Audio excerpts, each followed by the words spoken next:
तर आपण निघालो आहोत आजच्या डे 2च्या लास्ट स्पॉटला, but not the least, Anjanadri hills, जिथे हनुमानाचा जन्म झाला होता. आता हे जे आमचे दादा होते यांनी सुद्धा मला टोकलं होतं की हनुमान मत कहिए, हनुमान जी कहिए.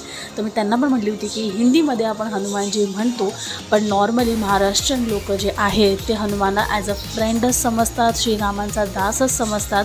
आणि हनुमानाला नॉर्मली मराठी भाषेमध्ये बोलताना आपण सहजासहजा हनुमानच बोलतो. कुठे चालली आहेस? हनुमान मंदिरात चालली आहे, हनुमानजीच्या मंदिरात चालली आहे असं थोडी म्हणतो.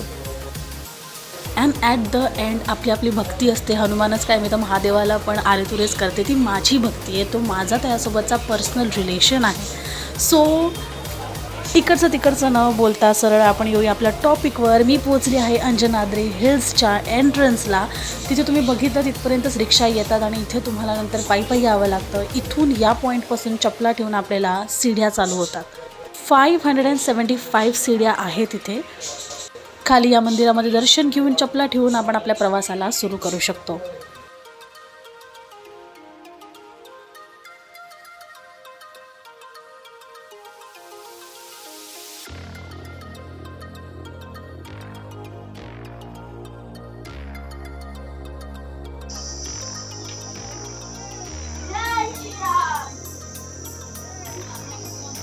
इथे जे तुम्ही बॅकग्राऊंडला जय श्रीरामचे नारे ऐकता आहेत, इथे खरंच तसंच होतं. प्रत्येकजण प्रत्येक पायरीवर एक पायरी चढल्यानंतर जय श्रीराम जय श्रीराम जय श्रीराम म्हणत होतं. खूप भक्तिमय वातावरण झालं होतं आणि खरंच खूप छान वाटत होतं.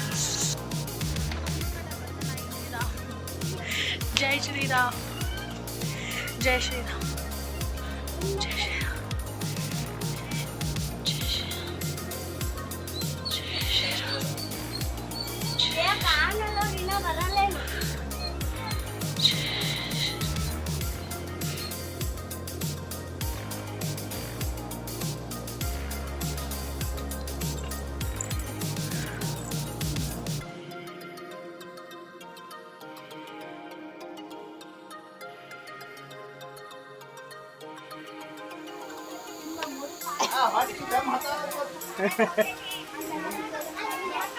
चलो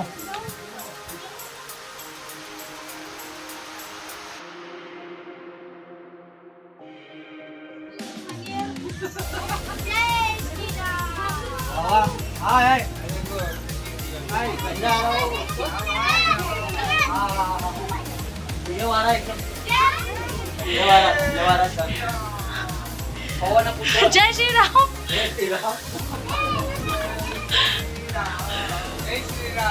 जय श्रीराम. आणि हे प्रथम दर्शन कलशाचे. पोचलो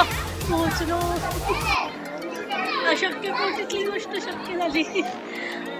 मी इथे माझ्या मॉमचं खूप कौतुक करू इच्छिते, खूप खूप खूप कौतुक. कारण आपण तरी पण यंग आहोत, तरीही आपल्याला इतका त्रास होतो. माझ्या मॉमच्या पायामध्ये पण खूप त्रास आहे.